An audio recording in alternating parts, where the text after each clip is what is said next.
Live, live, live. We are live, 8 o'clock Eastern Time, May the 11th, 2020. Welcome, everybody. It's Bruce here with Traveling with Bruce. Nice to have you joining me today. I hope you had a great weekend this past weekend. Here in beautiful Creston, British Columbia, we are not complaining about the weather. We're almost at 70 Fahrenheit right now outside my house. And I know for a fact down in the U.S., south of me, quite a ways, it's just not that nice.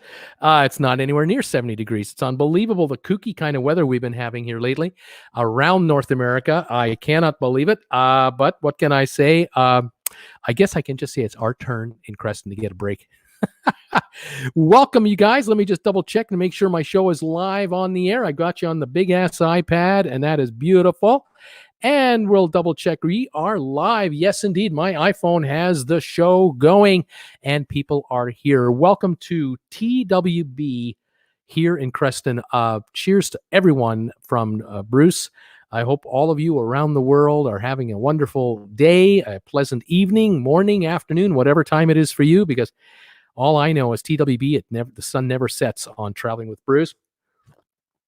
My caffeine-free Diet Coke is working its magic, keeping me going. And I hope your libation is working for you, whatever your libation happens to be. We love talking about cruise ships here, cruise line news, what's going on in the cruise world. I would have thought by now with the so-called virus and everything that things would be pretty calm. But oh no, it's not calm at all. There's all kinds of stuff happening because the operators of the cruise lines, whether they're the biggest cruise lines in the world or the smallest cruise lines in the world, they have got serious challenges on their hands, and they have a lot of decisions they have to make, hour by hour, day by day, week by week, with all of the flux going on right now. I mean, there's so much happening in the world at this point. It is just insane. They're under unbearable pressure, especially some of the CEOs of the largest cruise lines. I tip if I had a cap, I'd be tipping it to them because they are dealing with a world that they have never faced before, like all of us. We're all in a new world at the same time. I'm in a new world right now. You're in a new world. Cruise lines are in a whole new world, and they've got to figure out how to handle 25 to 30 million passengers in the next 12 months or whenever they can start cruising forward. 25 million and more who want to go on a cruise. At least up until January, February, 30 million people in the next year were thinking of going on a cruise, probably had put deposits down to go on a cruise.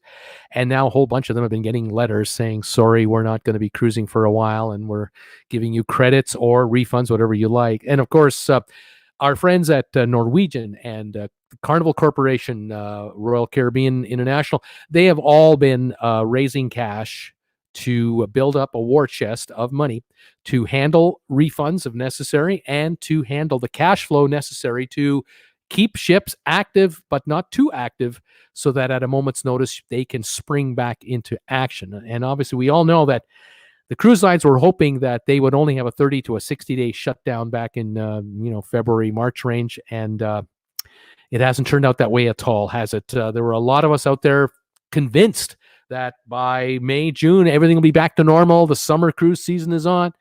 No, and our friends up in Alaska are really taking it on the chin this year. It's a complete wipeout. I don't think there'll be a single ship going to Alaska this year, and I'm so sorry for that. It is too bad because I do know, having done so many videos about cruising in Alaska, just how many dollars are at stake for Alaskans.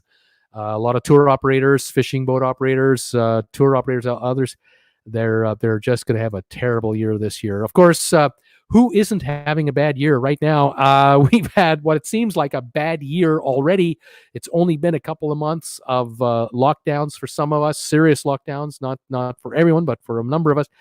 And we have seen a lot of carnage out there, have we not? And it doesn't stop.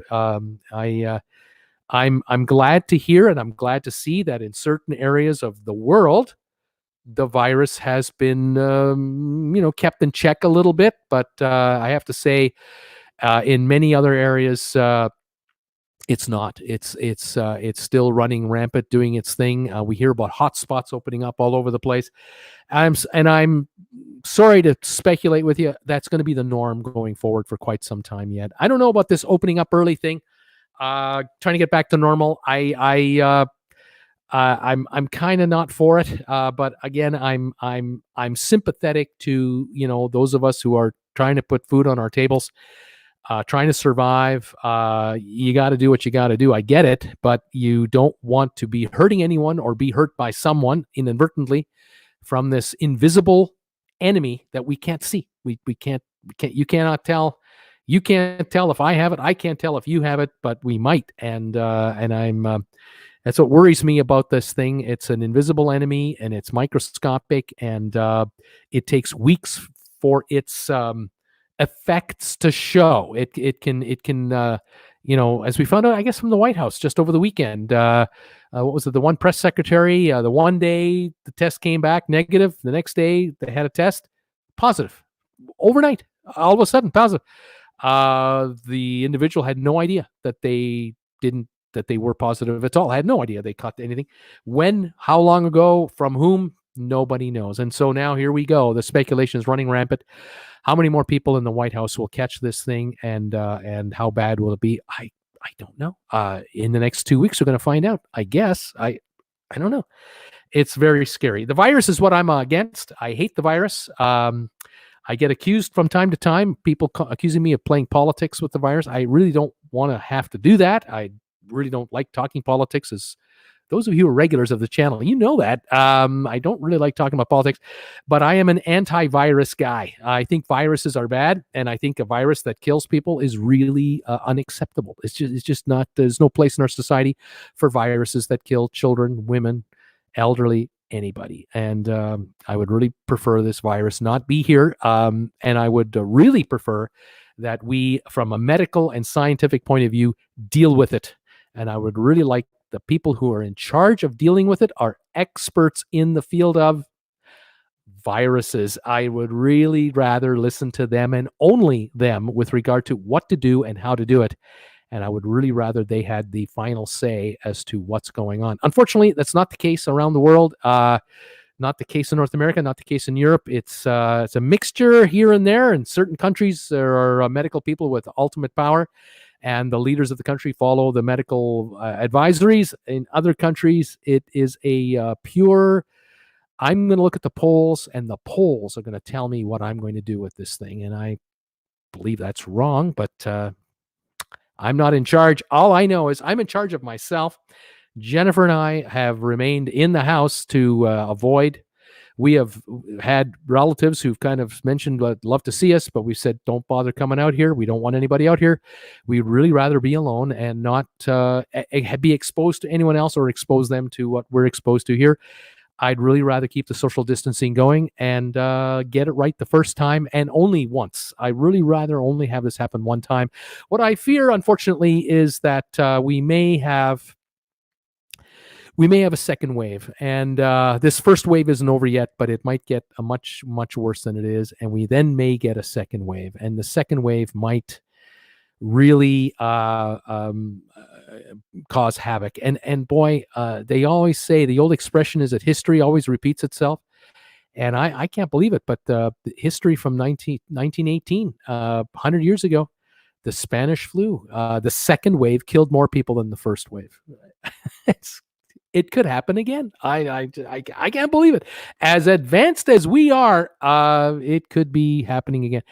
Oh, I just hope not. I really pray that doesn't happen. But we're going to have to wait and see. Right now, there is no cruising anywhere, as you all know. There won't be any cruising for quite some time yet. Cruise lines are now talking about no cruising until November already, some for all of 2020. I do have some news for you today. Norwegian Cruise Line announced today that they have opened up cruises for booking right out to 2023. And I understand why they're doing that. They know they're not cruising in 2020. That's virtually out of the question. If they are, it's on a limited number of ships, and I don't think that's even going to happen. And so really, what are we dealing with? We're dealing with 2021, 22, and 23 cruising. The 2021 cruises that Norwegian has planned out, they're sold out. They were virtually 95% sold out 6 months ago. But with all the cancellations in the last 3-4 months and going forward, a whole bunch of these folks who've been getting cruise credits have been booking cruises that they can get their hands on into 2021. Well, those are all booked out now. There's no vacancy. So 2022 is now being pushed around, and now the cruise line's figuring, hey, we've got hundreds of thousands of customers that are losing their cruises with, hundreds of thousands of sailings we have to cancel here with people's cruises all up in the air. These folks, a bunch of them are taking their money back. Why don't we give them an option to leave their money with us into 2023? That's called smart financing on behalf of the cruise line. They just raised $2+ billion in fresh cash to ensure they're going to be around a while. Why not now start offering cruises for 2023 and keep those deposits on hand that could be going out as refunds? That's not a bad move by Norwegian. I will note, though, they have not announced any sailings for 2023 for Pride of America in Hawaii, and they have not yet offered sailings that I'm aware of out of the USA. They've been announcing sailings around the world, but not necessarily out of the U.S. ports. I think that's coming in the next few months, but we'll keep an eye open for that. Other news, Cayman Islands, they are shut down for all flights and all cruise ships until at least September of this year. Now, there have been publications that have been saying in the last 2 or 3 days that it's all great. There's going to be cruising again September the 1st into Cayman. No, that's not true. The reality is that everything is shut down already automatically until September. That's all under review, though, and that could be extended at any time. It has not been said that we're definitely opening September 1. No, there is no guarantee. My hunch, all of 2020 is off the books for Grand Cayman. I don't see anyone going to the Cayman Islands until at least January of 2021 or beyond that. Why? Because the island is on lockdown now. If you live on the island, you're in lockdown. You cannot just go out and walk about and gather at a birthday party and go out to a bar every day. No, everything is shut down. Employers have employees working from their homes, just like in many cities in North America and in Europe. They're trying to stamp that virus out. They are very aggressive about it. They're going to be successful by doing it. But they do have 63 to 65,000 people living on that island, and they're catching violators quite often. And they are telling the population, every time we catch a violator, we have to put them in the 2-week quarantine, which means everyone stays on lockdown. So if we catch a violator a month from now, that lockdown stays at least another 2 weeks for the rest of the nation. I mean, everybody is on lockdown. So this lockdown isn't going to end for a while yet. They want to make sure that the virus is totally stamped out.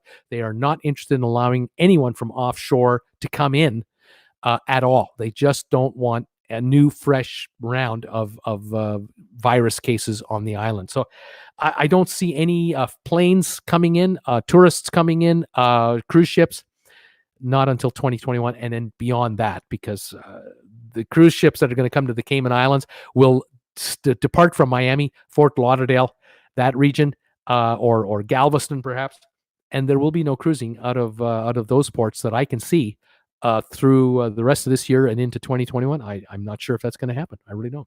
Again, cheers from TWB. I wish I had happier news, but that's the way it is. That's the news from the Cayman Islands. Part of it anyway. The other part of the news, I did a video the other day, I think it was Saturday, where I was talking about the Cayman Islands the government of the Cayman Islands had been pushing to build a brand new dock and port facility right in the heart of downtown Georgetown. They wanted to bring in a pier, the piers, large enough to accommodate Oasis-class cruise ships from Royal Caribbean. The Cayman Islands in the late 90s and 2000s, when I lived there in the late 90s, they would have 4 to 5 cruise ships a day come in, sometimes 2, sometimes 5. And each ship would have 1,800 to 2,500 passengers. Sometimes there would be 3,000 passengers. And back in those days, 8 to 12,000 people a day would get off cruise ships. It all depended how many ships were there. In the last 2 years, Cayman Islands has enjoyed a lot of business because of the hurricane damage by Hurricane Maria and was it Dorian, where a lot of the Eastern Caribbean got heavily hit. the Cayman Islands took up a lot of slack. And in the last year, up until the shutdown, they were projected at 3 million passengers, 2.5 to 3 million passengers a year. When I was there, it was about 1.3 to 1.5 million, but now it's been pushing 3 million, all by tender. These cruise ships coming to the Cayman Islands cannot dock at the moment and haven't been able to. So you've had to get in one of the lifeboats or one of the tenders and, be puttered in there, which is kind of neat because it's a pretty place. But on windy days and choppy days, not so much fun. Nonetheless, even by tendering passengers in, the island was approaching 2.5 to 3 million passengers a year visiting the island. All folks landing in the pier right downtown and then heading out from there. Now, when I used to live there, I used to live in the Cayman Islands. We hated that because in the morning when we had to get our daughter to school, I had to get to work. We only had one vehicle. Jennifer and I and our daughter would be going through rush hour in the morning with all those cruise passengers coming onto the shore and all the buses coming and all the taxis coming and all the whatever, just mayhem. And we'd finally get to where we got to go. And then in the afternoon, we'd have to come back and we'd come through the downtown core again. And well, guess what? All the buses are coming back to downtown with all the passengers to get them on the tenders to get them off the island. Mayhem every morning, every afternoon in downtown Georgetown. And that was when we had 1.2 million to 1.5 million passengers a year going to the islands. Now at 3 million passengers a year, it's even worse. And the island has been trying to build passways and byways inland a little bit at great expense, but it just rips up the natural beauty of the place. It's a race to the bottom, to me, is what it is. Anyway, there were a lot of people on the island who didn't want this big port. They didn't want this thing being built because if they got this giant new dock completed, they would be pushing 3.5 to 4 million passengers a year. And the government of the Cayman Islands has this mentality that more volume is better. They just get more bodies on the island. We can make more money. What they are not thinking about is that every time you bring another 500,000 people onto the shore downtown like that, you are ripping the country apart. You are getting potholes everywhere. You're getting motor vehicle accidents. You're getting more instances of medical issues because you're bringing in millions of people for a one-day hectic drop-off. And you're going to get sunstroke people twisting their ankles, just natural life events with upwards of 4 million plus your regular visitors or regular residents living there as it is. And some of these folks on the island said, enough's enough. This is ridiculous. Why don't we just up the landing fees, charge Carnival and charge Royal Caribbean and charge Norwegian and all these other cruise lines. Instead of charging them $8 a person or $10 a person, why don't we just charge them $25 or $30 a person to come onto the island? Keep it down to 1.5 million. Just charge triple what we charge. And then we only have to deal with the folks that are here. And the tour operators can easily handle 1.25 million people a year. They'll be the higher end cruisers. You're not going to get the $399 cruise crowd, $399 for a 1 week cruise coming to the Cayman Islands. They won't be able to afford it. It's too expensive. But you'll bring in the Seabourn cruiser. You'll bring in the Viking cruiser. You'll bring in the Celebrity cruiser. They have more money. They are paying more to be on the cruise. They'll pay more to be here because it won't be crawling with 4 million people a year. It'll only be crawling with 1.2 million people a year. But the island doesn't, the leaders of the government just don't get it. They've got this volume business. We're going to just draw it in. They're killing themselves, and it's a mistake. In any event, good news, the courts ruled that the bill that the government passed to build the dock was against the Constitution. They didn't consult the population. They didn't do proper economic forecasting. They didn't release a budget publicly. They didn't hold public consultations. They didn't release the environmental report about how they are ripping out the coral reef to put in these concrete pilings. They didn't want to talk about that. They just want to go ahead and build it. Well, that all got shut down, and a national referendum that was going to be held has been put off because this project is dead in the water for at least the rest of the term of the current government, which says to me about 2 more years. The next government coming in could be the same group of guys, could be the opposition. I don't know. It'll be interesting to see whose position is what with respect to the future of downtown Georgetown in the Cayman Islands. I hope and pray they never build that monstrosity. It was just so grotesquely oversized for what the island needs. Cheers, everybody. But what do I know? I'm not a Caymanian.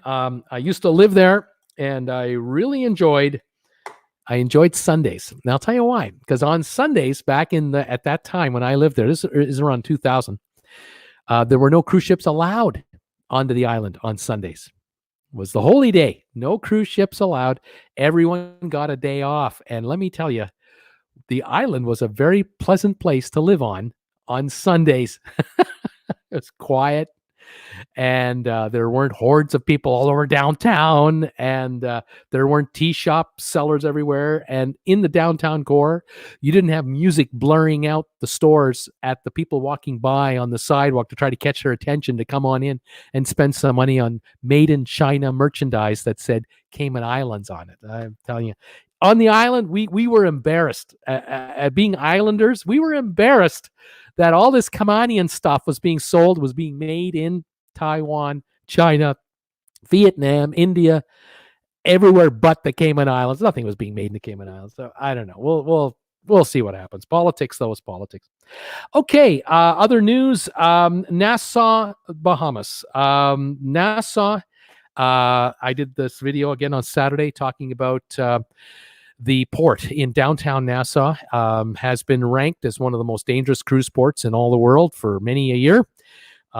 Certainly is at least an inconvenience for a lot of cruisers, especially repeat people who've been back numerous times. You know what I'm talking about. If you've been to downtown Nassau, as I have, it's a very hectic place. It's action. There's a lot going on, but it's a lot of people going about their business. I mean, we have a city of Nassau with 300,000 people.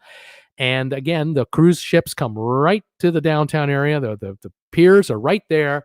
But unfortunately, nowadays, or up until the virus, only about 70% of the people who would land in Nassau would even bother getting off the ship. Most, up to 25-30% people would not get off the ship.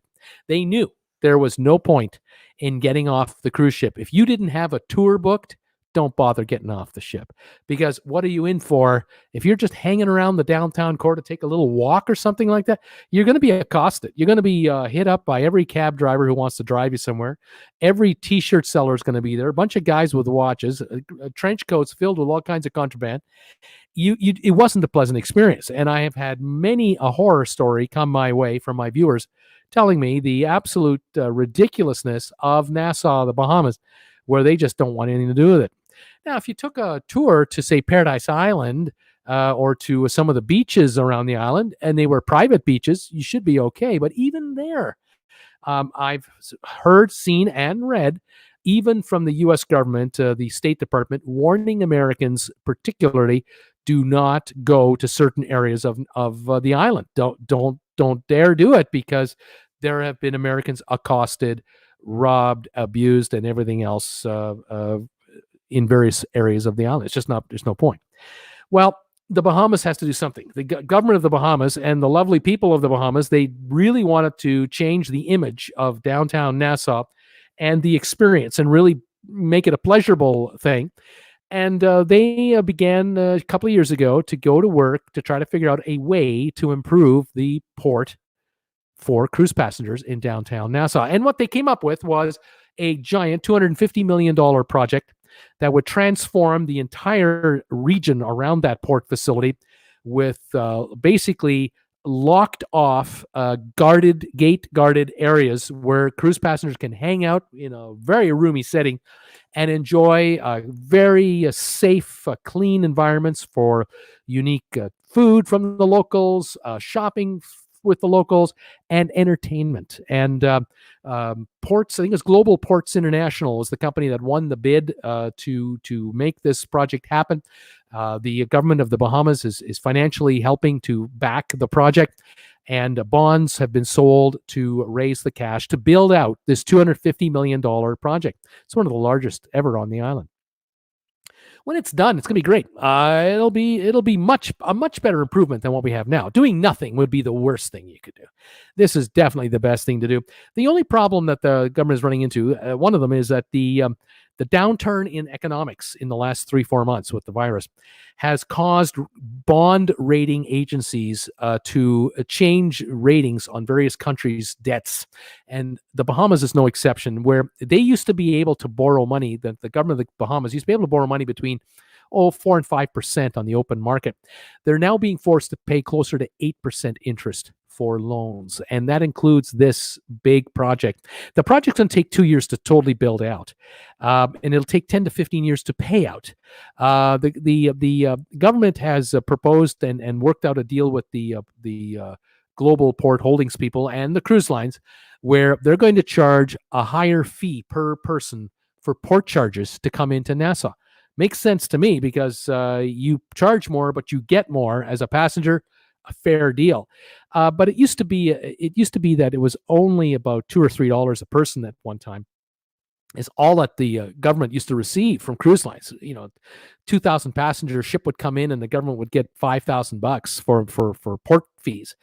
Not anymore. It's going to run upwards of $8 to $8.50 a person by next year, or 2022, in the next 2 years, which is just coinciding with the proposed opening of this facility. So a 4,000 ship arrival will bring in $34,000, and if they can bring in 4 a day, there's $120,000 a day coming in, say 5-6 days a week. There's the money you need to come back with $250 million spent and borrowed dollars to build out this facility. Plus, of course, they're going to be able to charge rent to the merchants in the new shops that they're going to be designing. There'll be fees for some of the entertainment venues, and so the passengers will spend money in the facility, and that cash will flow into government's hands through various rents and taxes and what have you. More power to the Bahamas for that. It will greatly transform that area, because if they didn't do it, the problem the Bahamas has been having is that the private islands that have been run by Disney, Norwegian, Princess, Holland America, Carnival, now MSC, Perfect Day, Coco Key, all of these private islands that have been set up where cruise lines have spent $100 million, $200 million, and more dollars to build an attraction that every person on the ship wants to get off the ship for, versus only 70% want to get off the ship in Nassau. The government of the Bahamas is actually competing against their own cruise lines. The cruise lines that are bringing these people to Nassau, they're now competing with them for their own dollars. And so Nassau would love to have 3 million a year passengers coming in or more, but you've got to give those 3 million passengers something to want to spend money on that they feel is worthy, where they feel safe, it's clean, well secured, and so on. And avoid those horror stories that I've been getting on my channel and we've heard about from time to time, where people are being, purses are being snatched, and some assaults have been done, and very aggressive vendors, and you name it. So yeah, more power to the Bahamas. I'm glad to see and hear that this is happening. But the one fly in the ointment is that the interest rates have gone up now to 8%. It might mean that the government of the Bahamas may have to charge $9 a head instead of $8.50 a head. They were going to go up by the rate of inflation going forward. They might just have to bump that $1 a year for a few more years to offset the added costs. Because if you borrow, say, $200 million at 8%, you're spending $16 million a year in interest at 8%. So if you thought you were going to spend 8 and now you're spending 16, that's $8 million a year more you need from 3 million passengers coming in every year into the port. So that's $2 a passenger right there to kind of cover the difference. You see what I'm getting at? $2 to $3. So we'll have to see how that plays out. Anyway, I wish nothing but the best for the folks in the Bahamas and in Nassau, and we'll go from there. Yeah, the last thing I'll mention today is the delay in cruising. As I was saying earlier today, it is looking very much like cruise ships will not start. Officially, they're saying now September, October. Unofficially, I'm going to bet into 2022 before we're really back at it. in a full-time way. I can see in 2021 where certain cruise lines will begin to cruise in certain regions of the planet in a very limited way. It's going to start with baby steps and go from there. As far as cruising in and out of USA cruise ports, we're going to need a serious change of conditions for that to happen. The CDC is going to have to be totally on board. And as far as I'm concerned, the cruise lines and the CDC and the ports themselves are going to have to do a real sales job on a lot of skeptical people out there. I know there are diehards who want to go cruising and will even risk going now if they could.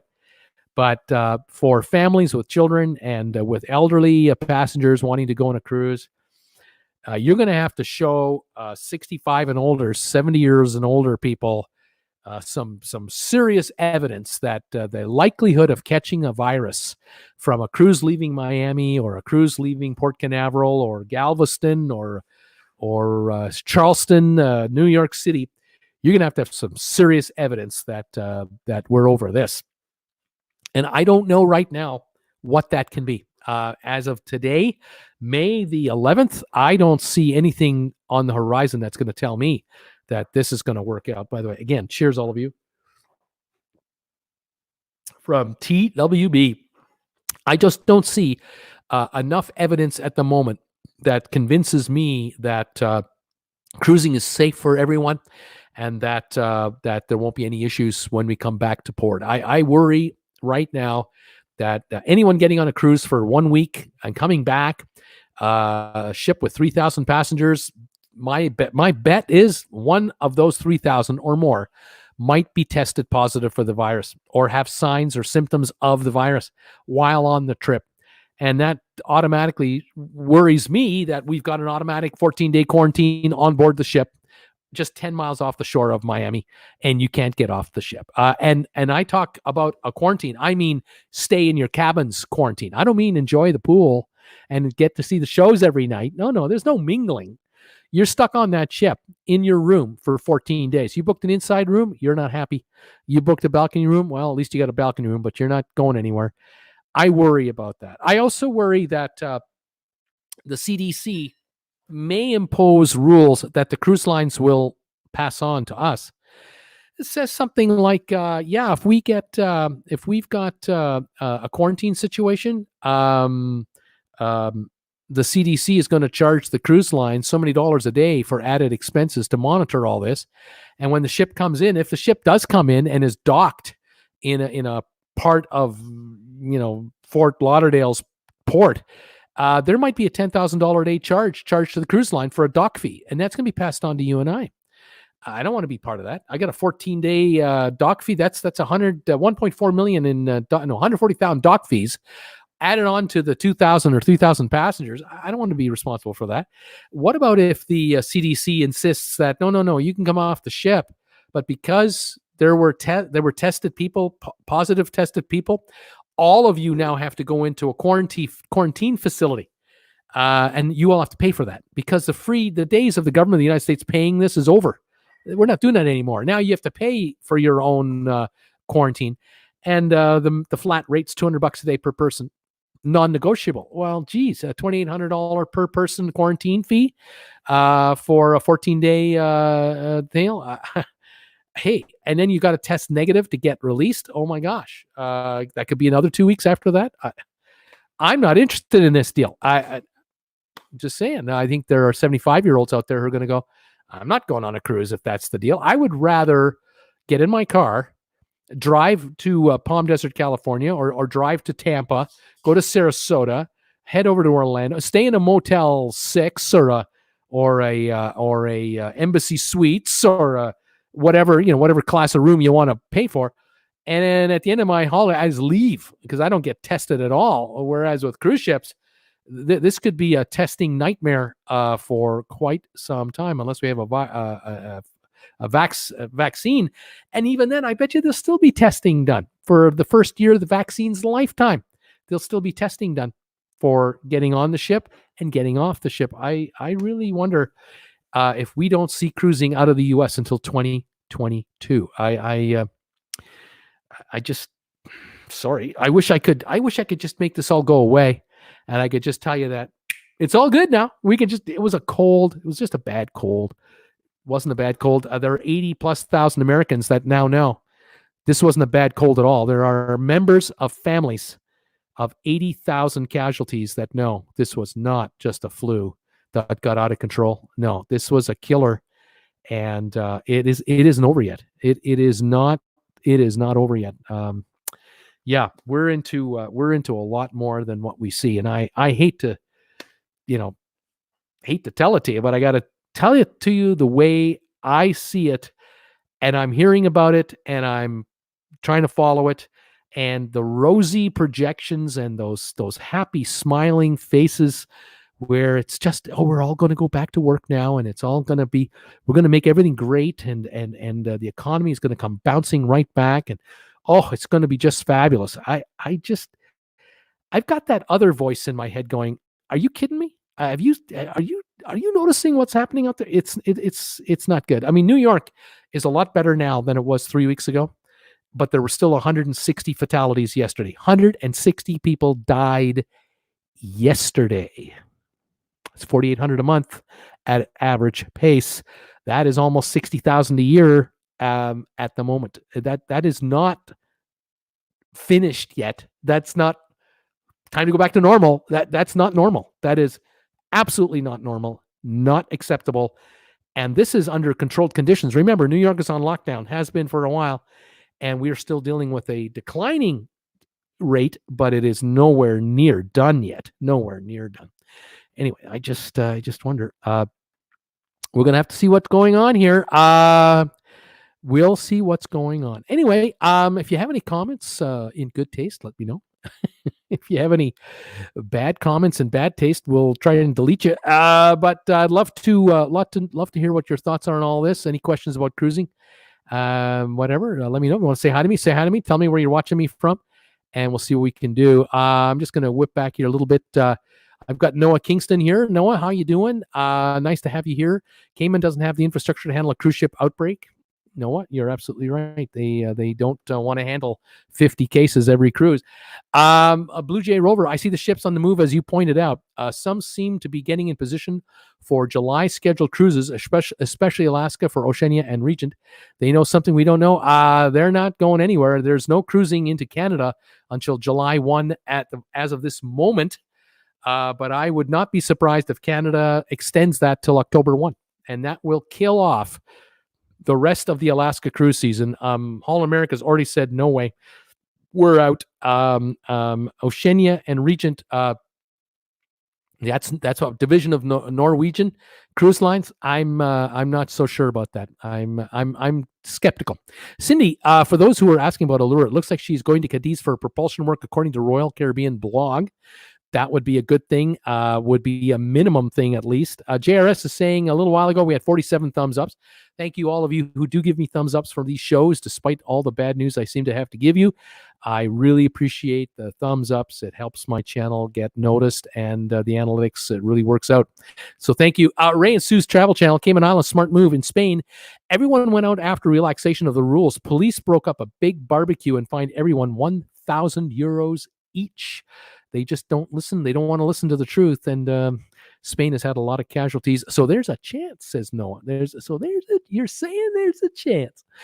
Jason Alexander, I was going to book one of your group cruises, but think I'll wait now. I was a crew member with Royal for 7 years, and I missed ships.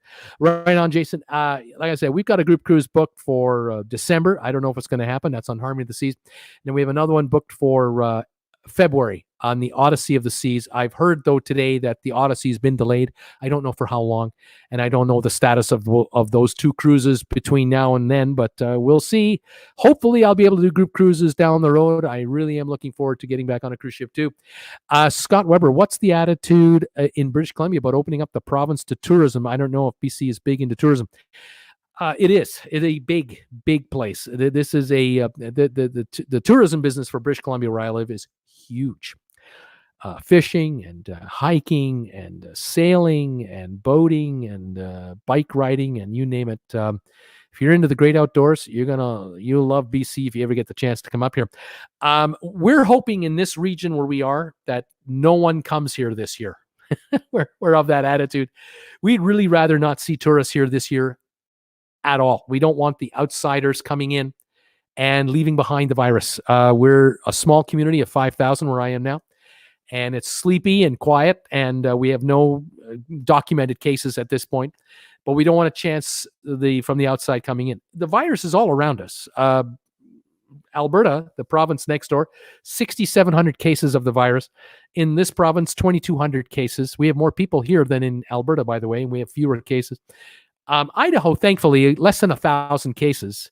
Washington State, though, which is southwest of us, they had the first breakout in the United States. The first hotspot was Seattle area.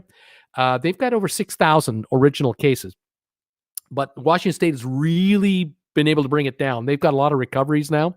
They have really stamped it down by doing a major lockdown.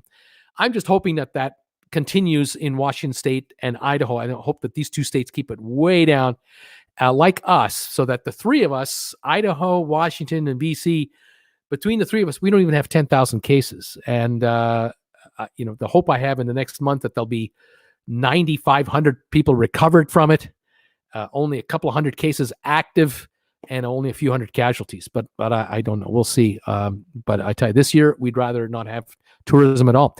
Jason, BC's into huge into tourism. Jason says, I live in Kelowna, work in hotels, and we rely on tourism. And there's the issue. Vancouver and Victoria are big into tourism. I mean, major league. Vancouver downtown, the cruise port, looks for 1 million passengers a year to go to Alaska. Seattle looks for almost 2 million. Both are going to be shut down this year, practically to zero. So it's a big difference. It's a major downer this year. But we have to defeat this virus. Who else here? JRS Bruce deserves more than 51. We got 200 people, 211 here, 258 in the house right now. Please throw me thumbs ups. Jason JRS, he'll tell me how we're doing. And I appreciate each and every one of you giving me a thumbs up if you can spare one today. Adam Ryan, I was looking at your clocks and drawstring backpacks in the RedBubble store.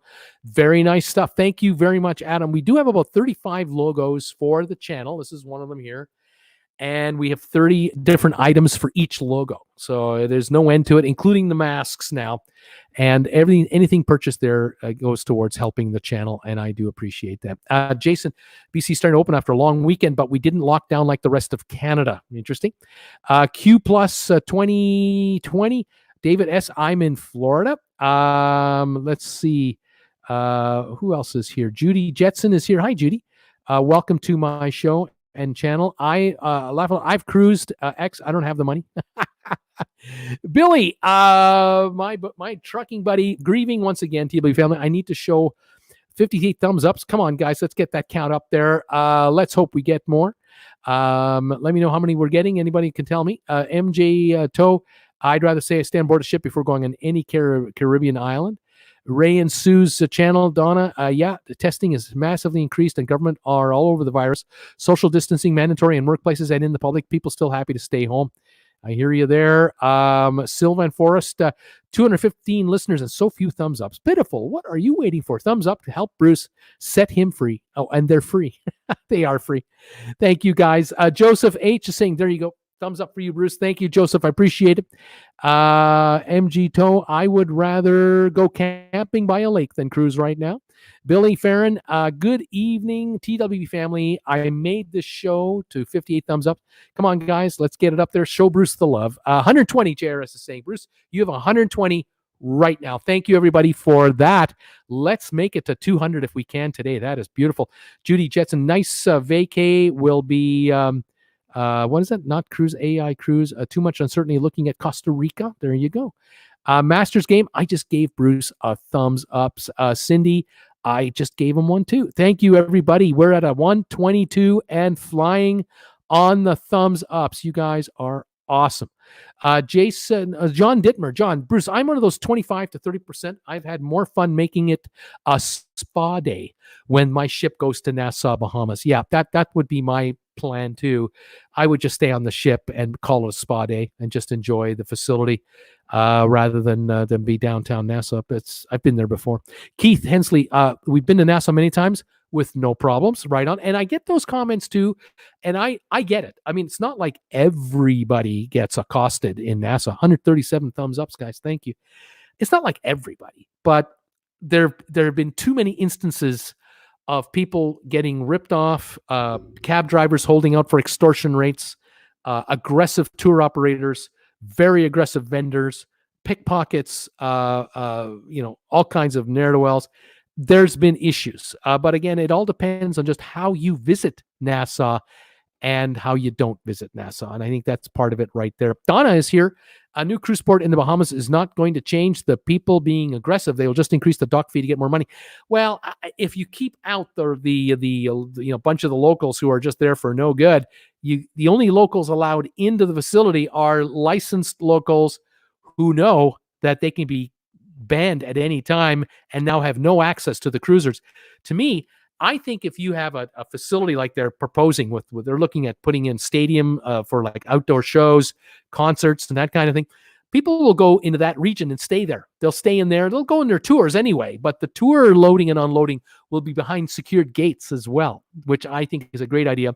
Cabs must come into the dock facility, into the locked facility, and they will have special licenses. Otherwise, they act aggressively, they're gone. They'll be under watch. So I really like the upgrade of the folks offering services, goods and services have been vetted and are a serious upgrade from the unlicensed, out of control desperados on the streets.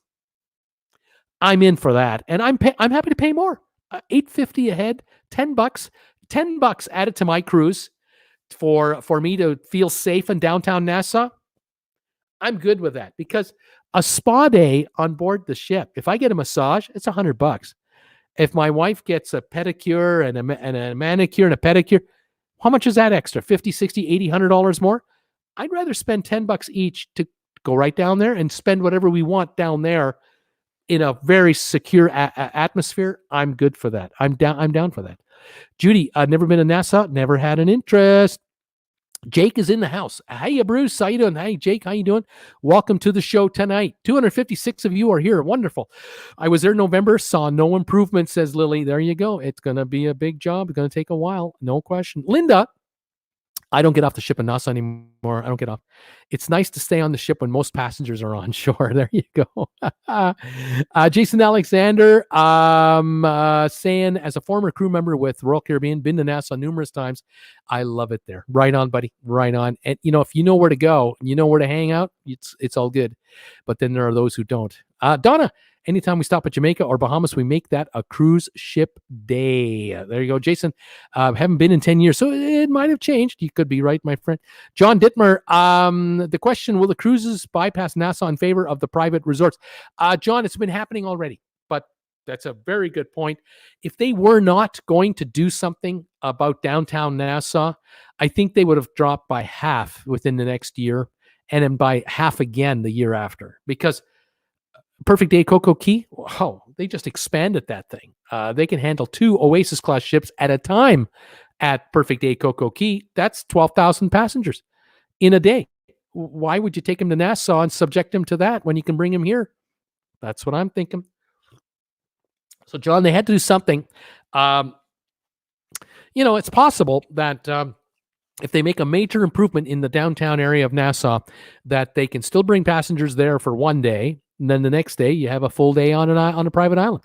I see 151 thumbs ups. Alan Carter from Calgary just told me 151 thumbs ups. Thank you, everybody, for that. 268 of you are here. Throw me a thumbs up today. Let's light up the channel. Let's hit 200 at least. I very much appreciate that. Thank you. What else have we got here? Sylvan Forrest is saying, Nassau, let me put it this way. I swam with 4 large sharks in Aruba, and I felt safer there than in Nassau. I'm not making this up, he said. I will do this. I was in Nassau several times. I used to, as I've said before, I used to live in the Cayman Islands, and I had to travel to Nassau on business several occasions. Oh, so I'd fly in, of course. And I'd grab a cab and head to my meetings, and they were inevitably they were in the downtown area where offices are. I didn't feel threatened, but then again, I was there during broad daylight hours, and I would be wearing a tie, a white shirt, and a tie, and I'd have a jacket, or I'd be carrying a jacket, maybe not wearing it during the height of the day with the heat, but I looked more like a government official, or I looked more like a banker. I looked like the kind of guy you didn't want to mess with as a local because this guy could afford a lawyer. But then again, I didn't go down the back alleys. I didn't go looking for anything ne'er do well. I would be with I would be with the folks who live there, and I'd be hanging with those guys. And so I was well looked after, well taken care of. And I tell you, on my day off, I remember I went on a couple of trips where I'd stay over a couple of nights, and my hotel would be on Paradise Island, which of course is a far cry from downtown Nassau. But I had one day where I had like 6 hours off. I had morning meetings and I had an evening flight, and I had nothing to do from like 11 o'clock until 6 in the evening. I went to the Atlantis Resort, and I had a wristband from my hotel that gave me access to the water park of the resort. And at that time, it was still only a few years old. It was relatively new, less than 5 years old for the entire facility. They had this wonderful aquarium there where you went into the lobby of the hotel, and they had a lower level that you could go down. I think you went down an escalator, grand set of stairs. And on the very lower level, you would be in front of these massive glass windows that were 2 inches thick. And on the other side of the window, from the floor right to about 10 foot high, was water. And you were, in effect, in the middle of an aquarium. And there were fish going by you 2 feet off the water's surface, 5 feet off. So some of them were going past you, just below your knees, just in front of you. Some were eye level, and some were up above you. And then there were full-blown schools of fish, tropical fish, all over the place. It was fabulous. And there was this long hallway you could go through where you'd go down a ways. There'd be some windows here, and there'd be some windows here, and then you'd walk a little further, there'd be some more windows here. And it would take an hour. You could take an hour to walk this gigantic aquarium with thousands and thousands of aquatic life, from sharks down to you name it. Beautiful. So when Sylvan talks about that, I have to say, when I did that, I felt very safe. But then again, I was on Paradise Island, where the locals aren't allowed because it's cut off from the mainland. You have to be, in effect, a non-resident to gamble inside the casino there, and it's expensive to hang out there. And so, yeah, obviously, I was quite comfortable there. But it was unique. Donna, Sylvan, no kidding, I would rather walk down a dark alley in a strange town. James Townsend is saying hi to everybody from New Jersey. Welcome, James. Debbie Manuel, happy Monday, everybody. Thank you, Debbie, for being here tonight.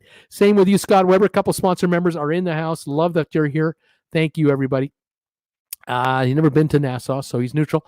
Judy Jetson, MSC was going to their island on my last cruise. We couldn't dock because of the weather, and that is an issue with the private islands, and that can be an issue anywhere in the Caribbean and the Mediterranean. If it's really bad weather, the ships stay at sea and don't try to come in. That's true. Flapstown Aviation is saying hello, everyone. Welcome. Nice to have you here. Tim Brunson, Tim Bowman. We visited Nassau a couple years ago on the new Staten Dam. Loved it. We walked around 5-6 miles up the lookout and then out to the fort. It was a wonderful stop for us, and we'd go back. Right on, Tim. I'm glad it worked for you. Like I say, if it works, it works. That's all I can tell you. Who else is here? How many more thumbs ups have we got now? I'm curious to know. Cruise day fun is here. Yes, it is difficult not to worry. I hear you there, my friend. Let's go here. Stephanie A. Dory. Hi, Bruce. Hope all is well with you, Jen, and everybody. We are doing great. We're staying healthy. We're staying indoors. We're avoiding we're doing the social distancing thing. Yesterday, I took Jennifer out. We went out and splurged. We got in the car and we drove to a Tim Hortons drive-through. And we ordered a couple of coffees and a couple of donuts. And then we drove to an area in town where we had a little bit of a lookout over the valley, stayed in the car and enjoyed our coffee and donuts. And 40 minutes later, we're back home. The big outing. I should actually make a video about it sometime. I'm desperate for content. What can I say? Uh, what people do during a pandemic to amuse themselves. What can I say? Driving around Creston. Who is this? Simsational. This hoax has gone too far. We are screwed and possibly tattooed if we want to travel. There you go. What can I say? Judy Jetson is saying cruising is too risky. I'm cruising in islands in Central America, and the U.S. Says having fun floating in the ocean. We can't help you. Yeah, we're going to be a while before we're cruising again. I think so. Lily is saying she's speculating vaccines are not 100% guaranteed. I agree with you. That's true. Let's see. I'll skip that comment. Dwayne Abrego, agree with you, Bruce. I have 2 different cruises canceled. We're going to wait a year. There's just no way any kind of cruising will be ready for 6 months. You see, realistically, I got to go with you there. I really don't know. I think they will start cruising with half the amount of people. With half the amount of people, that pretty well will self-spacing. Of course, that will raise the price, but I think that will work. Well, it could well be that with airlines, I'm reading more and more articles now about airplanes, that the thinking is that the airlines will have to take out the middle seats or not sell them, which of course means the plane can only go out at 66% capacity, really. That means the fares are going to have to go up. But I'd rather pay more to get more. Give me more space. I'll give you more money. And replace the 3 seats with 2. Put in the new seating. I'm a happy guy. Now we're talking. Now you are really showing me something for the money. I personally think that if the cruise lines, the airlines, I should say, if the airlines were to go down to 2 seats across instead of 3 seats across, like all these 737s and the A320s, if they did that, they would sell out their flights because you only have 2/3 of the flight to sell now. You'll sell them all out. You'll get the top dollar because people will pay the extra. The airline will make more money. It'll actually make more net profit because they're bringing in more money per flight than they used to. Think about all the cheap discount seats that were blown out at the end. Now there are none like that. They're going to get premium pricing for every seat. You only have to sell 120 instead of 180 seats to fill out the flight. The flights will sell out faster. You'll offer more flights. Each flight will bring in more gross dollars, will cost less to operate, and you have more profit. It's a win-win. I think the airline should twist their logic and go that direction. I think the first airline that bites the bullet and buys into this philosophy will be the big money winner. Get on it, you guys. There's a new normal, and it's going to have to be the way. That's just me. Anyway, who else is saying hi to me here or making comments that are acceptable to read? Nathan is saying, Nathan Campbell, I have a Southern Caribbean and Norwegian in February. I hope I can still get to go. I hope so too, Nathan. You deserve the break, my friend. Susan R. Hi all. No travel for years is traumatic, but I do agree with 2022. Flaps Down Aviation is saying, hi Bruce. I have a cruise for June 2020 that I've changed to December 2021. It's on Royal Freedom of the Seas out of San Juan, St. Martin, St. Lucia. Do you think it'll happen? Well, your odds are a lot better. Way better than this June. Because this June wasn't happening. Next year, December, you got a much better chance. I'm going to go 90% better chance than the first one, without a doubt. That would be my thinking. Okay. Would it be worth, Lisa's wondering, would it be worth it for them to sail at 50% occupancy rather than keep the ships docked? Well, Lisa, okay, let's say they can go cruising again. Okay. And, excuse me. And the CDC says you can't have more than 50% occupancy. That's as far as you can go with a cruise ship coming in and out of U.S. ports. I would say this. The cruise lines would then not sell any inside rooms. There will be no inside rooms available for practically. The ocean views will virtually be, shut off as well. Now down to balcony only. Well, on a modern day cruise ship, 85% of the rooms are balcony rooms, right? So you still have to cut back 35% more of now the balcony rooms. So you don't sell the obstructed view rooms anymore. You only offer the best view rooms on the balconies, 50% occupancy.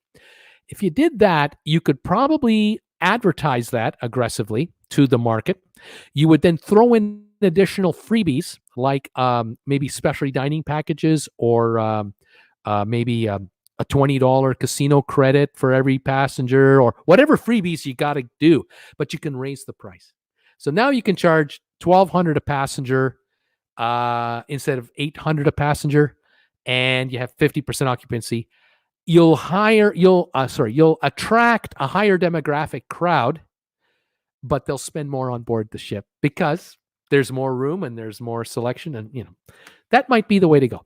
Will they make money? I'm going to suggest they probably could make money because they'll have fewer staff members running the ship. You're not going to need as many staff as you had if you had, double the occupancy. If you're going from 4,000 passengers to 2,000 passengers, you don't need 1,400 staff. You can probably go down to 900 staff. So there's 500 staff you're not paying for.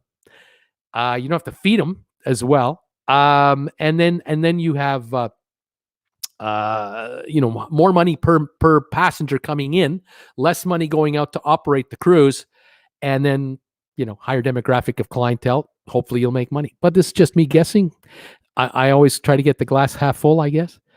We'll see. Let's see here. Cindy Bridges is saying something very nice. I just hope we're able to get our cruise in for December. I hope so too, Cindy, but I'm prepared in the back of my mind that it might not happen. I hope it does happen, but we'll see.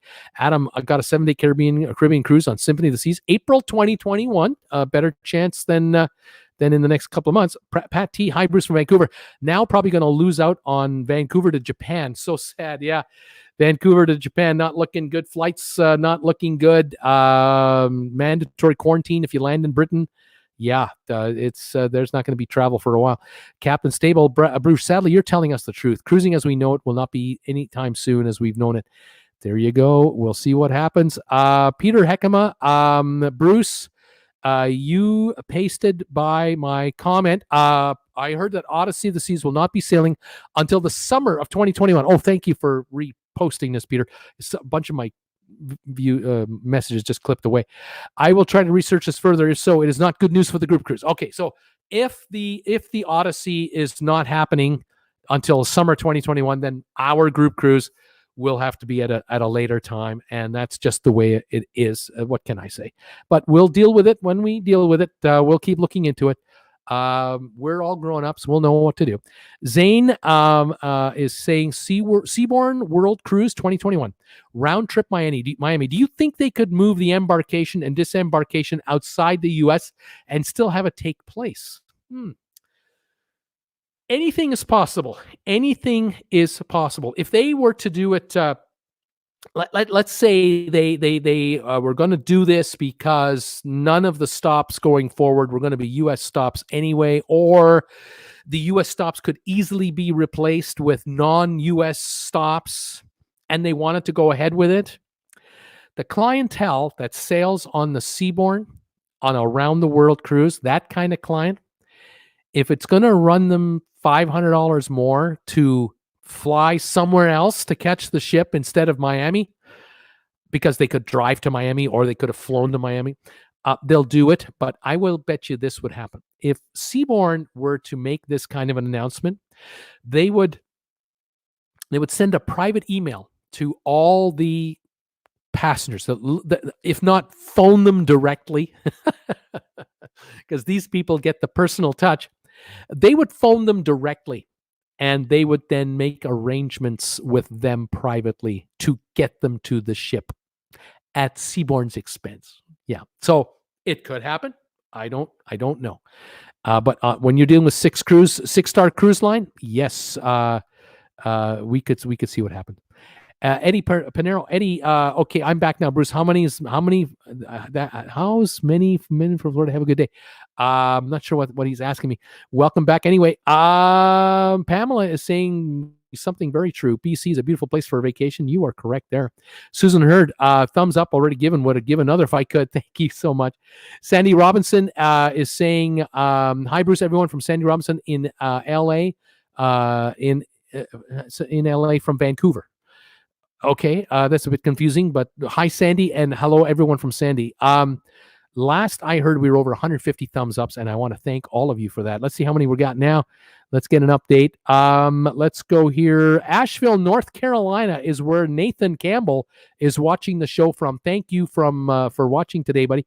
Nice to have you here. Andrew Cabate, what about cruising out of San Pedro on the Bliss in March 2021? Well, like I say, anything is possible from a port outside the U.S., but I don't know. If you're an American and you fly to a cruise ship, and that ship is located outside the U.S., let's suppose, then you return back to America after your cruise, the good folks with Homeland Security, got 170 thumbs ups, by the way. Thank you. The good folks at Homeland Security are going to take a look at your passport. They're going to ask you a couple of questions. Where have you been? How long you been out of the U.S.? Where did you go? And it could be, and maybe, this is Bruce now speculating here, but it could be that the CDC tells the Homeland Security and Customs and Border officials, any person coming into the United States from any country in the world, in any way into the USA, driving or flying back, if they've been on a cruise ship in the last 60 days or 30 days, could be in for a mandatory 14-day quarantine. That could be part of the deal. And so, the cruise line wants to offer a cruise from, say, Bridgetown, Barbados for a 1-week cruise. You fly down there, you get on that ship, you fly back home, and it's in your passport. You were in Aruba. Your passport was cleared in Bridgetown, Barbados. They're going to find out that you were on a cruise ship. Now you're on a mandatory 14-day lockdown. You want to play that game? I'm just saying it could happen. I don't know. We'll see. Donna, I think 2020 will be the year where we vacation within just a couple hours from home. There's so much to explore in our state. Donna, you're absolutely right. One of my favorites is right here, right now. Nautical Nurse Nancy with her own YouTube channel. She's here. Hello there, TWB. Hello, Nautical Nurse Nancy.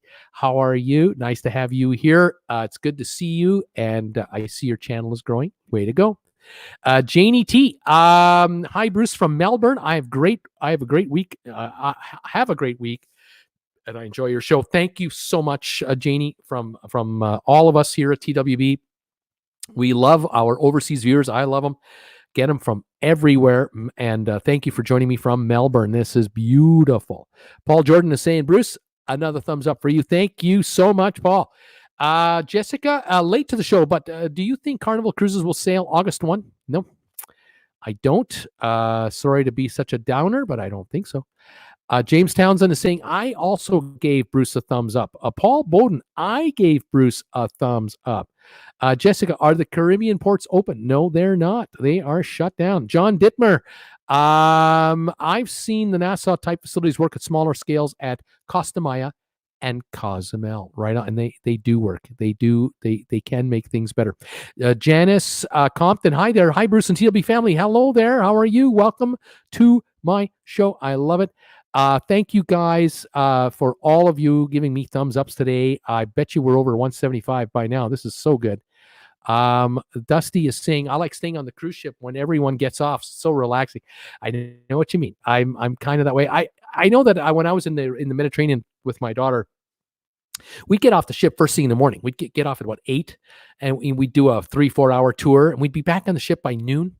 And for the rest of the afternoon, we'd have it all to ourselves. I would head for the spa at the front end of the men's spa area. My daughter would head for the women's spa. And you're in the steam room or in the jacuzzis over there taking a shower. I'm shaving.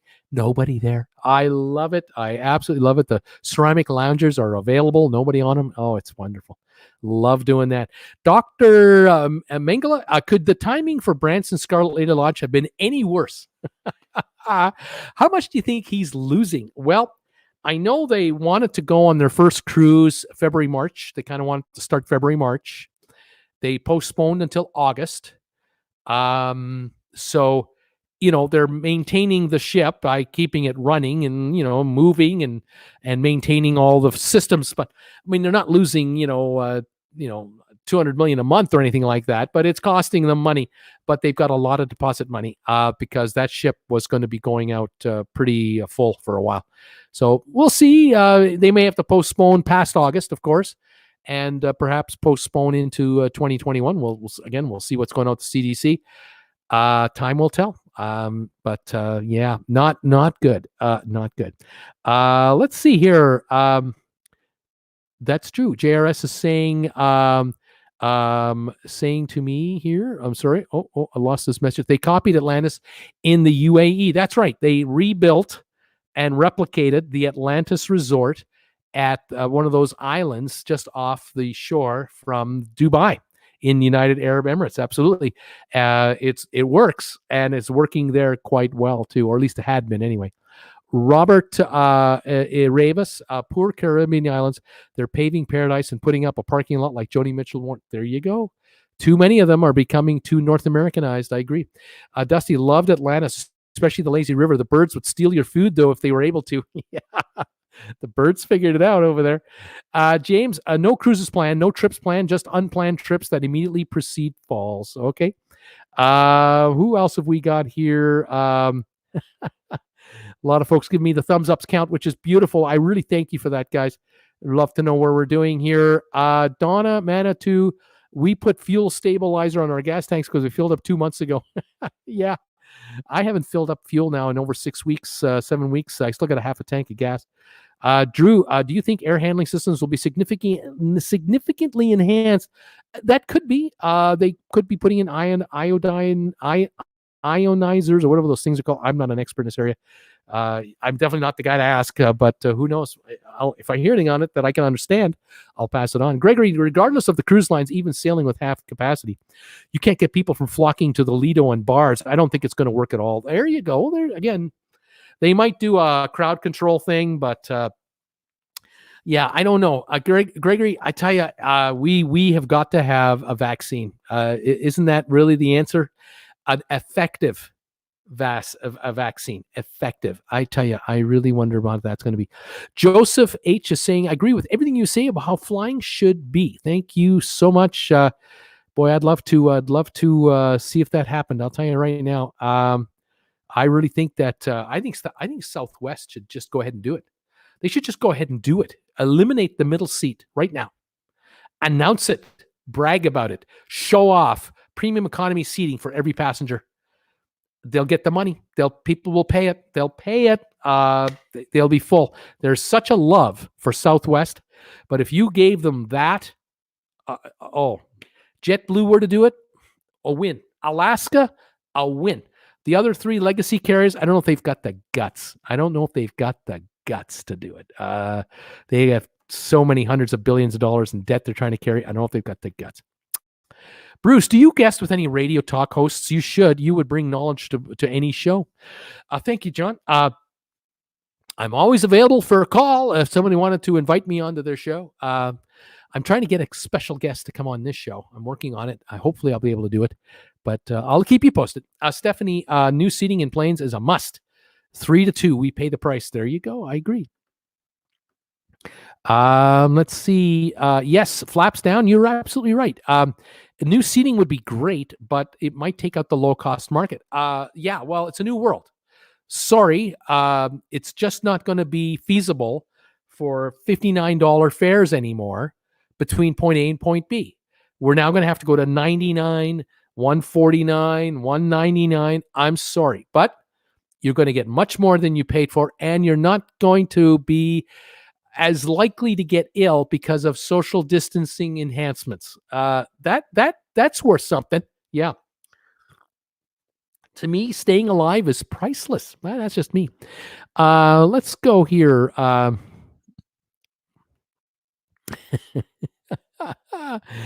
do you think about the status of the Carnival Mardi Gras? I know it's late in coming out, but hopefully not too late. We'll see.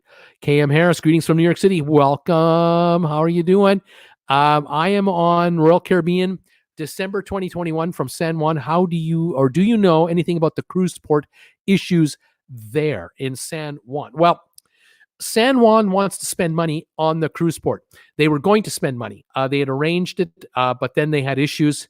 They had the riots last year. They had to get rid of the governor and do all that turnover. Now we have a virus.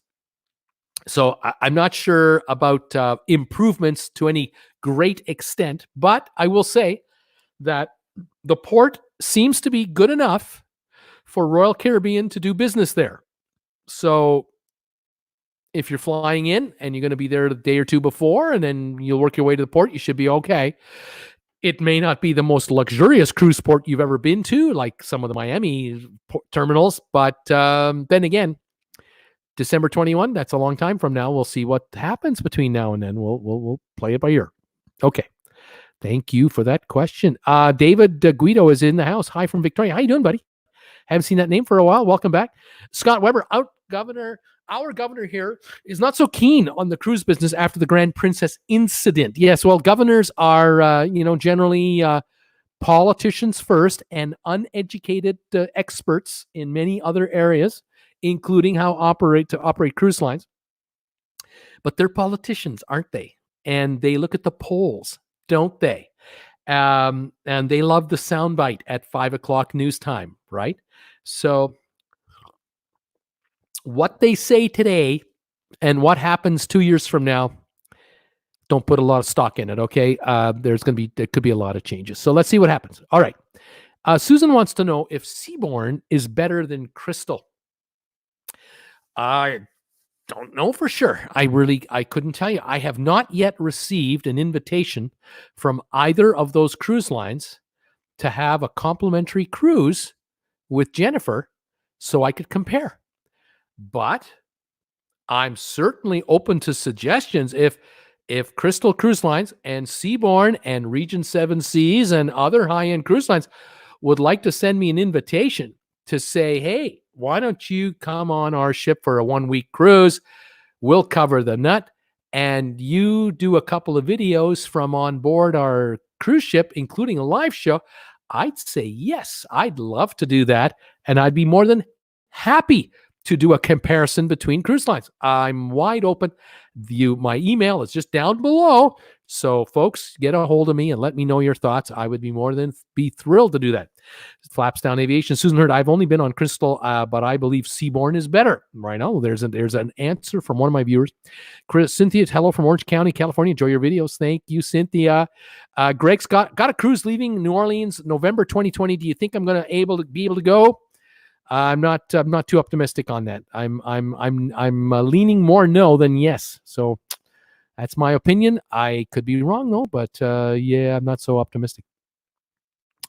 JRS is saying, I am supposedly sailing on a crystal ship out of Quebec to the Amazon in the fall of 2021, returning to Miami. Oh, I hope it happens.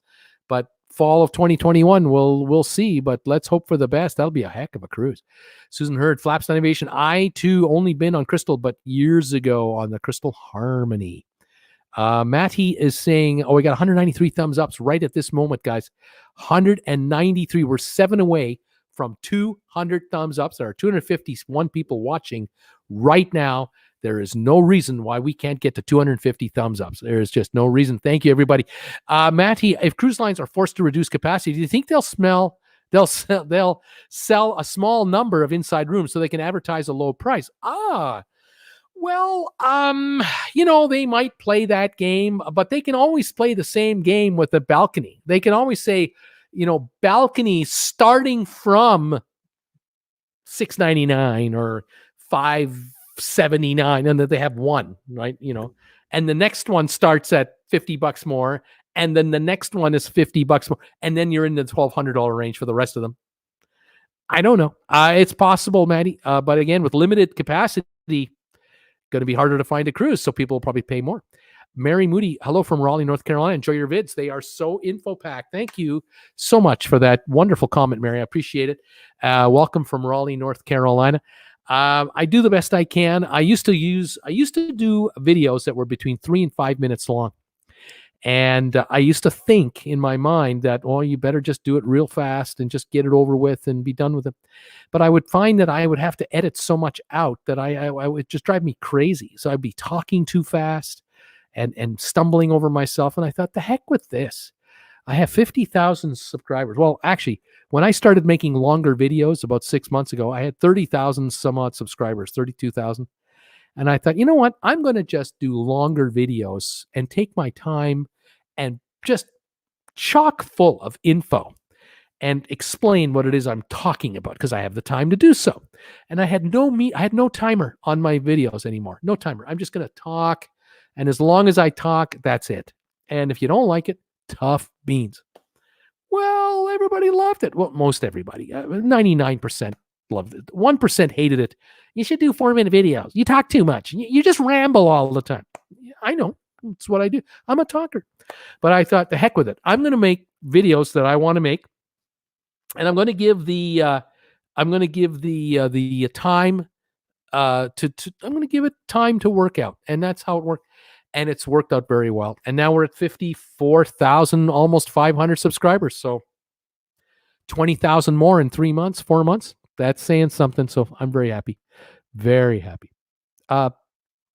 MG Toad, not very thrilled with the Scarlet Lady. Much more expensive for a 5-day cruise than other cruise lines. Kristen Urban, it's my 70th birthday. And diabetic, wonder if I'll ever be able to cruise again. Kristen, I think you will, but like everyone else, we're going to have to wait this thing out. And I want you to stay safe and healthy, my friend. Welcome to the 70 Club. Not that I'm one of you yet. I'm a ways behind you, but way to go, buddy. Lead the way for me. And when I get there, I expect you to be around. JRS, doubt my car even runs anymore. Darlene Meyer, if the people of the United States don't start taking things seriously, the CDC will never open U.S. ports. I can only agree. Excuse me. I don't know why there are even airplanes in the air. I really don't. Should be no flying whatsoever, but that's just me. Flaps down aviation. However, the 6 of you that gave those thumbs down, you need to take them away now. So pitiful. Well, can I tell you a secret? Here's what happens. People give me thumbs downs every show because they just love doing that, because they actually think it makes me mad. I don't even pay attention to it. Here's the reality, okay? YouTube actually doesn't care if you have thumbs ups or thumbs downs. I always ask for thumbs ups because I think it's the polite thing to do, but that's just Bruce in his little fantasy world. But YouTube just counts the number of thumbs. So if there are 200 down or 200 up and 10 down, they just say there's 210 engagements, thumb engagements, and they rank the channel on engagements, because there are YouTube channels out there. There are actually YouTube channels in existence where the host is controversial and feels no remorse when he or she upsets a great chunk of people about whatever topic they're talking about. They don't care that they get 65% thumbs ups and 35% thumbs downs. They couldn't care less. What they care about is how many. And on the comments, like, this is why I love it when you comment my videos, especially my recorded videos. Comments and engagements are what it's all about. Watch time is also important, and view count. So I give YouTube a lot of what they want. I give YouTube videos that are 15 minutes long. People watch 8 to 10 minutes of them on average. Some watch all, some watch 5 minutes. I get a lot of ups, a few downs, and I get a lot of comments. And that's everything YouTube wants from a YouTube channel. I give it to them as much as I can. These live shows, I don't care how long the show goes. I have no timer on this show. It's now 9:24 Eastern time, started at 8 o'clock Eastern. If I talk for 10 minutes or 20 or 30, you may or may not be here. I may or may not be here. Doesn't matter to me. I'm under no pressure to talk fast and get off the air. I don't feel it. So some of those thumbs downs, doesn't matter. It adds to the engagement factor. What can I say? JRS saying something very important. Happy birthday, Kristen. Very good. Happy birthday, Kristen. Arc Adventures. Hi, Bruce from St. Louis. Love your show and channel. Thank you, Arc Adventures. Nice to have you here today. JRS is saying you were within 10 of getting 200. We were at 190 not too long ago. Looks like we were about 190 about 12 minutes ago. Have we already hit 200 thumbs ups? I want 250 today. Can we get 250 today? Wouldn't that be great? I want leg room on a plane, says MG Toe. I don't blame you there, my friend. Arc Adventures. What is the temperature today in Canada? Well, I'll tell you right now, here in Creston, we hit 68, 69 today. It was wonderful, beautiful sunny day. So we had a nice day. Depending on where in Canada you are, he says it's never hit 60 today here in St. Louis. We were warmer than you, which is rare for us.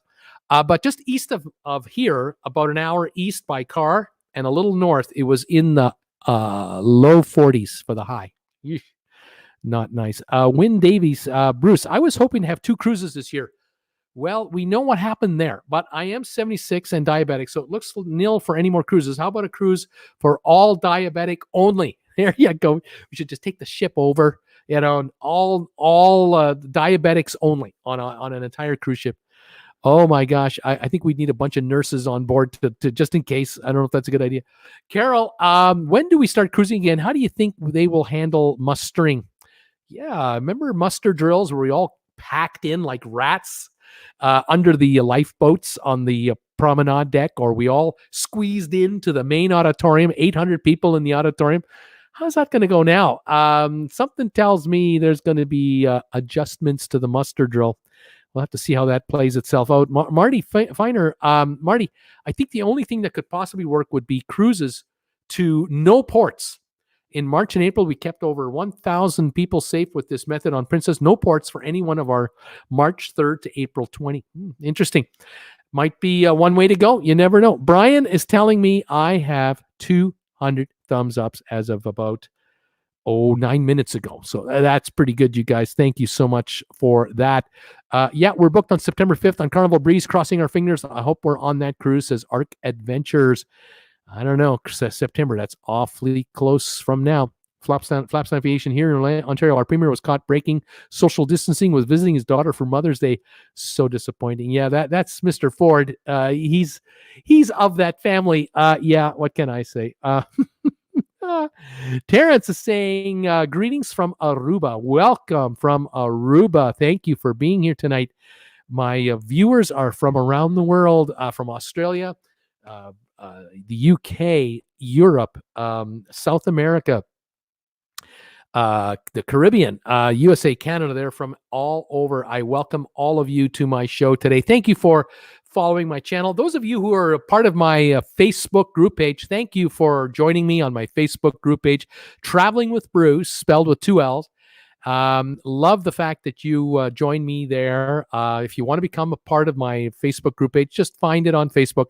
Ask to join. I'll let you in. I administer the site. Also on Instagram, Jennifer is handling the Instagram channel, and we're approaching 900 followers now on Instagram for Traveling with Bruce. Unbelievable. My daughter, who is 32, 33, is an Instagram expert, and she cannot believe that her 64-year-old father has an Instagram account with approaching 900 followers. She's stumped at that one. She's not surprised, but because she knows her dad, he's different than the other dads. But to have that many followers on Instagram, she cannot believe I have 4,500 followers on Facebook. Can't believe it. And of course, 54,500 subscribers on a YouTube channel for a 32-year-old daughter. It's just too much. She can't believe it. She cannot believe the old man can do that. This is a young person's game. The YouTube channel is usually for the young. And here's Dad doing this. Unbelievable. So thank you, all of you out there who have joined in and piled on to TWB. I do appreciate it. Thank you for subscribing to my channel. Of course, thank you. Then again, one last time, I'll mention and show off these items right here. Unbelievable. The most, hang on one second. I just got to take one little adjustment here if I can make this work. Oh my gosh. Sorry, folks. I'm a little slow here today. Here we go. Okay, there we go. Over to there. Thank you for those of you picking this stuff up right here. Picking up TWB face masks. Unbelievable. There are about 30 different logos available on these face masks, including the shirt I'm wearing right now. That's the logo on my shirt today. Absolutely wonderful. I really do appreciate it. By the way, here's a photo I had in one of my videos this week. Look at that image right there. Huh? That's the satellite imagery of the cruise ships at sea. I believe this was taken about 2 weeks ago. And those, I believe, are all Carnival ships. I think every one of those would be a Carnival cruise ship. And they are milling about. And what you might or might not be able to see there are tiny tender ships putting between some of them with crew members. They're shuffling the decks of the cruise. So some of these ships will have a whole bunch of Filipino crew members. Some will have crew members from India. Others will have crew members from Indonesia. Some from South America. Some from the European countries. And then these ships, about 9 of these ships scattered and took off in all different directions to drop off their crew members back to their home countries. So that's a solid image of the musical chairs that they were playing on board the Carnival brand ships. Here's an image of Nassau from an airplane coming in to the port. You can see on the bottom of the picture a couple of small vessels. One's a powerboat, couple sailboats coming into the port, but there are already 1, 2, 3, 4, 5. Well, it looks like 6 cruise ships sitting in there already in Nassau.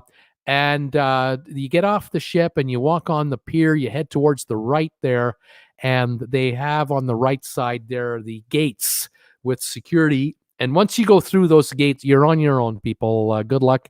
Like I say, for a bunch of people, no issues whatsoever. And for a bunch of others, a whole bunch of problems with all kinds of folks. Now, over on the left, that entire long piece of land, that is Paradise Island. And you can see the large building, the large brown building there.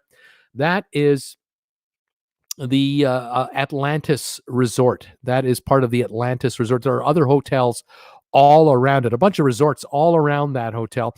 And there are a bunch of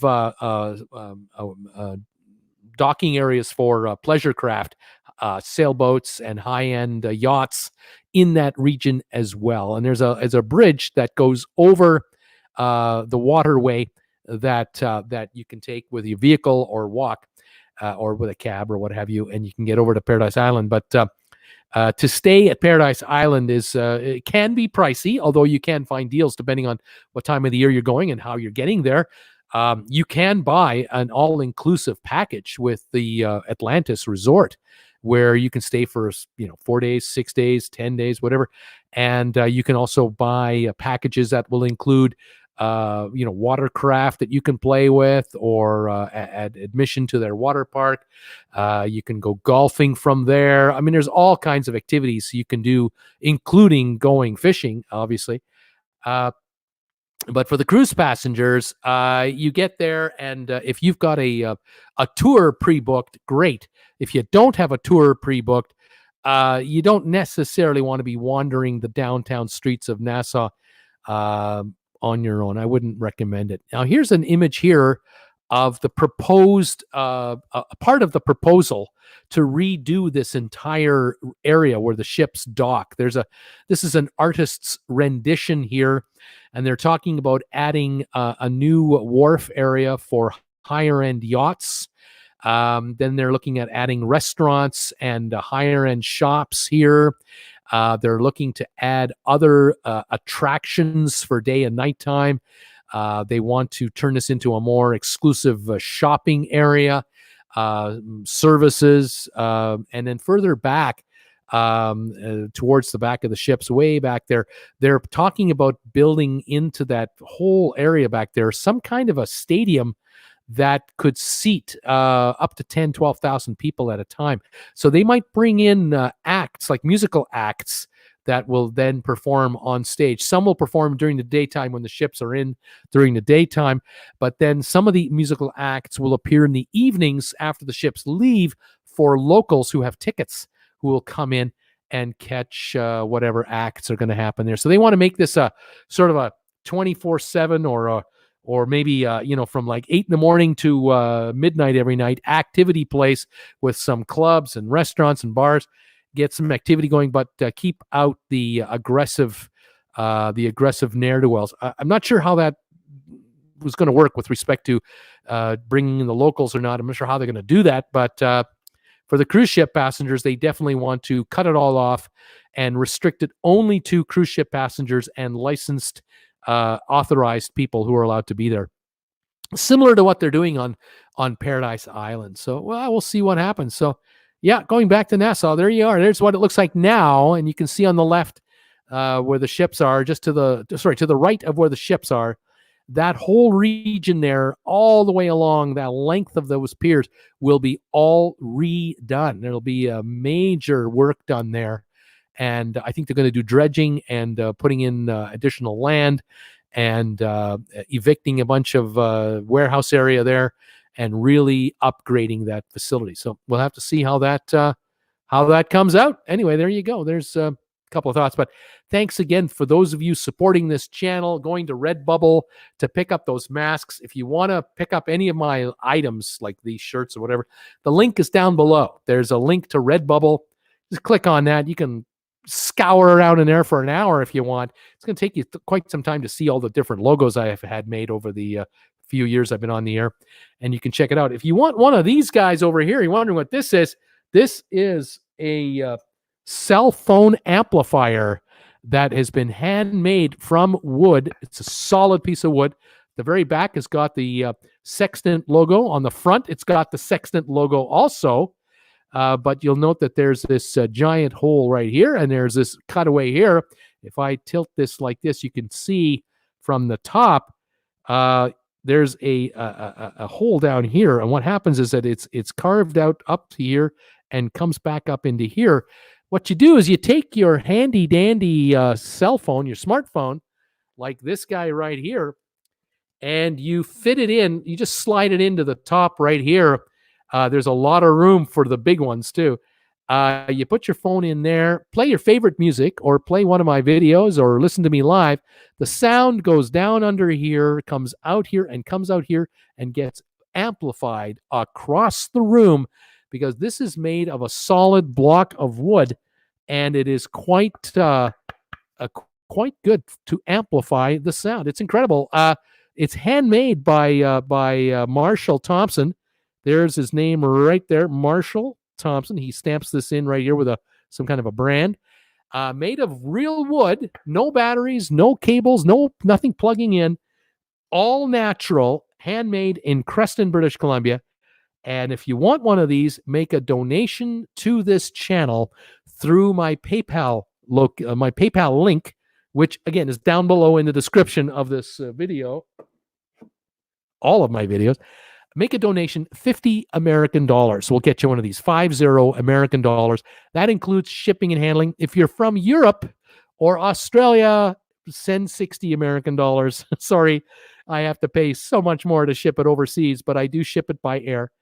But if you want one for North America, it's $50 American, and you'll have that in the next week or so. I've got a couple left. I got about 2 or 3 left to go, and then I got to get another batch made up. And I only get a few made up at a time. Marshall makes them by hand. Takes him a couple of weeks to make a small batch, and then I buy them from him and turn around and send them out to you guys. And there's a little bit of profit in there for us, but it's a kind of a cool thing to have with a TWB logo on it. You can use this in your office. You can use this on your deck. You can use this in your kitchen. They're absolutely handy, and they are perfect for putting in your cell phone. You want to know where your cell phone is? Did you lose your cell phone? You left it in the cell phone amplifier. That's where you left it, because you can probably hear it. You'll hear it from across the room or around the house. And thank you, all those of you who've been kind enough to support my channel with that. All right. That's enough of the selling. I'm getting kind of tired. How many thumbs ups have we got now? I'm curious to know. I know we're over 200, so I'm pretty excited about this. Let's see here. Zane's got a good point here. I'm just looking at a little mention from Zane. Thank you, Zane. Minor correction. Seabourn's World Cruise is Miami to Barcelona. I think a fantastic video would be on the handling of refunds for cancellations with different 6-star cruise lines. Yeah, I hear you. Bruce needs 250 thumbs up, says JRS. I'd sure love to get 250 on this show. 239 right now, only 11 to go. Guys, you're wonderful. The way this show started out, I didn't think I'd get 100 thumbs ups today, but we're on our way to 250 thumbs ups. I'm very much appreciative of that. Thank you. Arc Adventures is saying, so on home cooked dinner number 72, we had homemade red sauce, pasta, spinach, and garlic bread. What did you and the wife have tonight? Tonight was leftover night because I go on the air twice on Monday nights. I go on at 7 Eastern and 8 Eastern for this channel, and that is 4 in the afternoon and 5 in the afternoon local time. So we had a little leftover before the show started, and so now I'm good until later, much later this evening. So that's Monday nights. Monday nights is a throwaway for any kind of fancy dinner, but generally Jennifer cooks up some good stuff. And I have not been complaining. I haven't been thinning out. I have been getting fatter, though. We've been watching our diet very carefully, and so I'm very happy about that. But the eating is good. I'll just say that the eating is good. All righty, guys. Thank you so much for being here today. We're coming in with 247 thumbs ups now. This is so good. 141 up and 9 down. That's 250 right there. I appreciate you guys throwing me thumbs ups for the show and saying hi to me and wishing us the best here. I do appreciate it. I hope I haven't bored you today. I thank all of you who joined me earlier this evening for the sponsor live show open house. We opened up the sponsor show to anyone. Come on in, and we had a good crowd there. Got another good crowd here, and thank you for those of you who have made whatever super chats today, or if any of you are picking up masks or any other items. Thank you for your support. I do appreciate it. All right, there you go, guys. I'm going to pack it in now. Oh, I got one more thing. Oh, I just remembered. One more thing. In the mailbox the other day, 2 envelopes arrived from Saginaw, Michigan. Ken and Janet Kureka sent me a couple of letters and some info about local events going on. I cannot thank them enough for this. I'm going to be launching a new mailing address shortly. It's going to be a post office box at our main post office center. That way, if anyone wants to SWAT me, you can't send the SWAT team to the house anymore. And so we're going to do that soon. So when I have the new post office box up and running, I'll let all of you guys know, and I'll have it listed permanently in the description down below. So if any of you want to send postcards my way from where you are or where you've been traveling, going forward, of course, you'll be able to do that. And I do appreciate these letters and these comments and your emails and your direct messaging from Facebook. Thank you for joining my Facebook group page and Instagram. I do appreciate it. Let me see here. From Instagram now, let me tell you, it's unreal how popular it has become. Here we are right here. And you just 864 followers on Instagram. These are just some of the images I've been posting, or Jennifer's been posting on Instagram lately. Unbelievable. We've been having a lot of fun with this. I do appreciate that an awful, awful lot. And same thing with the Facebook group page. Thank you, those of you who've been following me there and direct messaging me. We do have a lot of folks who hang out on that Facebook group page between live shows. I can see right now there are people who are looking to join the channel. We've got a bunch in line. I will get to you as soon as I get off the air here. I will get you admitted into the channel, into the Facebook group page, and you can enjoy join the company of all of us there. If you have any photos of your favorite cruise ships you've ever been on, love to see you post them. If you have any photos of even video or old home movies of old cruising, like ocean cruising across the Atlantic, anything like that. Oh, we love seeing stuff like that on the Facebook group page. We love seeing stuff like that. But we also comment on what's going on present day, and we have a lot of fun with that. So I thank you, everybody. Flaps Down is saying you got 249 thumbs ups right now. There are 203 people watching, and I'm only one away from 250 thumbs up. So you gotta love that. I gotta thank you folks for being so kind to me to get us that close. I do appreciate it, and we will keep plugging away on the reruns. Of course, I know on the reruns I get a ton of thumbs ups on top of the thumbs ups you folks are giving me. So thank you everybody for that. I do very much appreciate it. All right, well there it is. I'm going to say my goodbyes now. I wish you a pleasant evening. Stay warm, stay safe, stay healthy. And I hope all of you have a pleasant week this week. We'll stay, like I say, on top of the cruise news. Keep your eye on my channel. I'm going to try to figure out how to get it up and running again. I've had some technical issues today, but we'll figure this out. And we'll keep posting new videos for you and keep you updated on what's going on in the cruise world. Thanks again for all your thumbs ups. Have a pleasant day, a great week. And we'll see you next time, everybody. I am saying goodbye for now. Okay, bye.